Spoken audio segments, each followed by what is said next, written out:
Olá pessoal, eu sou a professora Thalita, professora de língua portuguesa, e hoje então nós vamos continuar a falar de substantivos. Lembrando, gente, que essa é a nossa segunda aula a respeito desse tema. Então lembrem-se, a gente vai resolver exercícios sobre substantivos. Para isso, eu preciso que vocês peguem o livro de vocês. Nós vamos lá para a página 36, tá? Lá nós temos o tempo e o amor.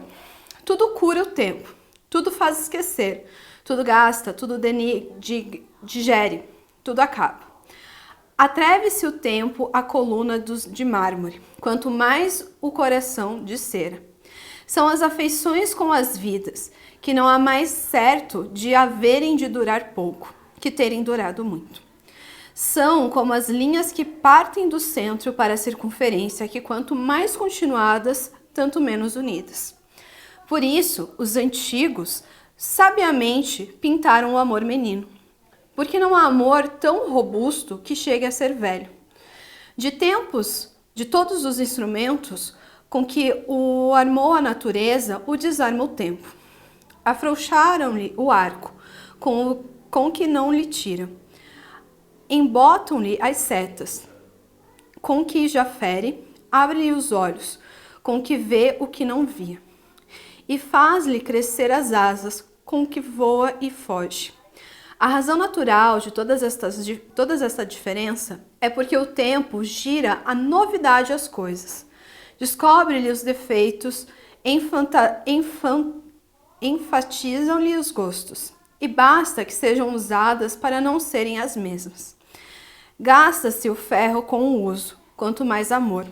O mesmo amar é causa de não amar, e o ter amado muito de amar menos. Então lemos aqui o texto desse primeiro. O vocábulo menino classifica-se morfologicamente como substantivo. Entretanto, por isso os antigos sabiamente pintaram o amor menino. A mesma palavra assume valor de adjetivo.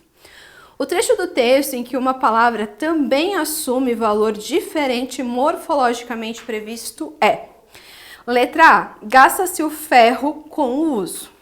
B, são as afeições com as vidas. C, porque não há amor tão robusto.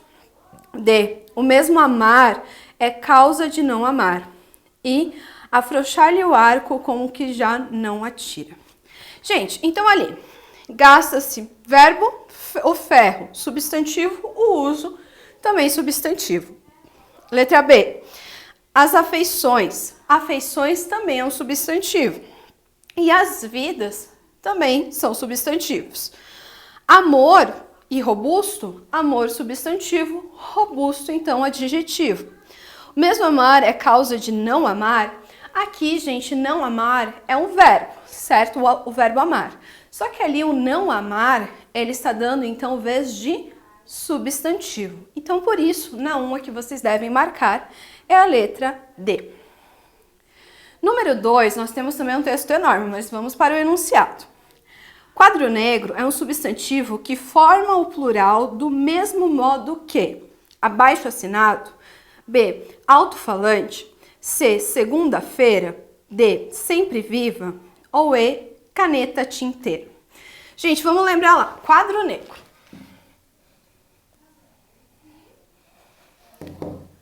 Lembrando, gente, que nós vimos as regras de plural. Quadro é um substantivo, negro é um adjetivo, ou seja, fica quadros negros. Beleza. Abaixo assinado. Lembram que tem algumas palavras que não vão para o plural? É esse o caso. Alto-falante, fica alto-falantes, ou seja, só a segunda que modifica.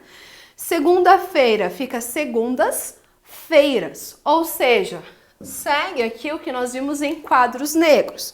Porque sempre viva fica sempre viva mesmo, não tem modificação.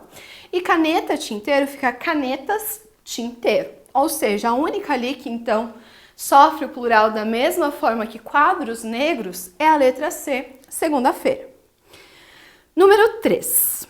Diz a lenda que na Bahia, em meados da década de 60 do século passado, havia um menino que, além de muito levado, era também muito mentiroso. E que certo dia, após aprontar muito na sala de aula, foi colocado de castigo no porão da escola por sua professora. Depois de certo tempo, o menino começou a gritar desesperadamente que havia uma cobra com ele, mas que ele era muito mentiroso, ninguém levou a sério.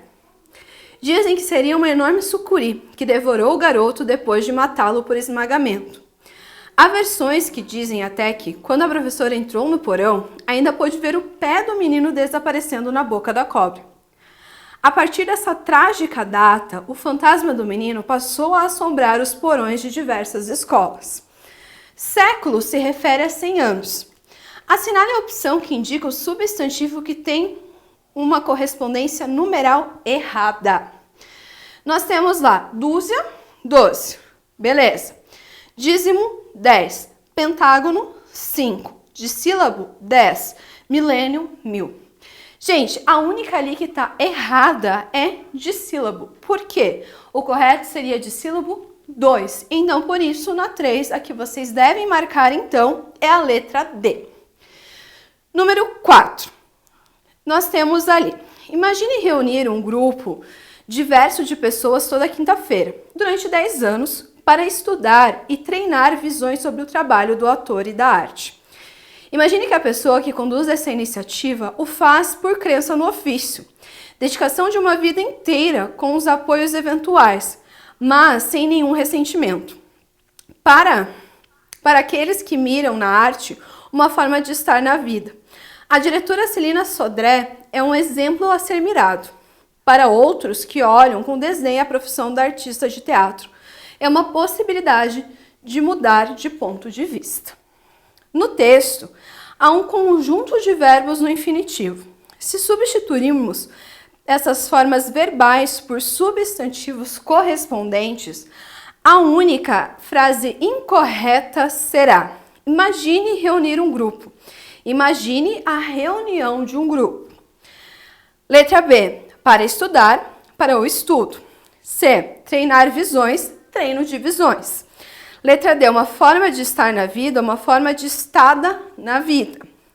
Ou E, uma possibilidade de mudar, uma possibilidade de mutação. Ou seja, gente, qual ali que eu vou então alterar? Ou seja, não vai estar correta. Se eu falo reunir, eu posso colocar reunião. Para estudar, para o estudo. Treinar visões, treino de visões. Pode ser uma forma de estar na vida, uma forma de estada na vida. Ou seja, altera o sentido. Por isso que a incorreta na 4 é a letra D. Número 5. Vítimas de estupro sentem vergonha, culpa e medo de reconhecer seu algoz. Na maioria das vezes, ele é um conhecido, de tratamento que vão receber e dos constrangimentos pelos quais passarão. Especialistas acreditam que apenas 10% das vítimas vençam tudo isso e denunciem a polícia. Em 2014, foram registrados 48 mil casos de estupro no país, 6,7 menos do que no ano anterior, de acordo com o anuário do Fórum Brasileiro de Segurança Pública. Aí nós temos, algoz é um substantivo sobrecomum, pois não apresenta diferenças sintáticas ou morfológicas para designar masculino ou feminino. Assinale a alternativa que apresenta unicamente substantivos sobrecomuns. Eu tenho o algoz, algoz. Vamos ver, a testemunha, o monstro, a criatura. B, o indivíduo, a intérprete, o jurista. O doente, eu não posso ter a doente, o artista. Então, também não são todos sobrecomuns. O ente, o colega, a colega, também não pode ser. Na letra B, voltando lá. O indivíduo, a indivídua. A intérprete, o intérprete. Então, a única, gente, que não posso mudar o artigo é na letra A. A testemunha, não existe o testemunha. O monstro, não existe a monstro.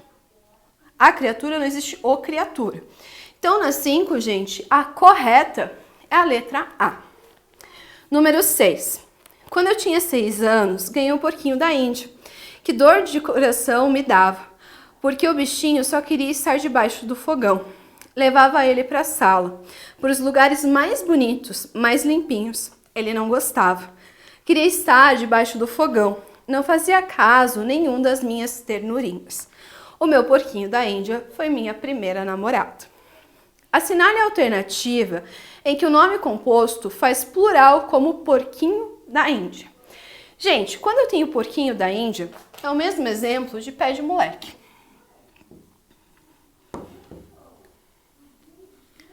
Por quê? Aqui nesse caso fica pés de moleque. Ou seja, porquinho da Índia fica então porquinhos da Índia. Ou seja, eu só mudo o primeiro elemento, tá? O segundo se mantém. Ali nós temos chapéu de frade, que é a única expressão, gente, que tem preposição. Porque como a gente pode ver, o de moleque da Índia tem preposição. Ou seja, fica chapéus de frade. Então, sempre que eu tenho preposição, gente, somente o primeiro elemento que muda.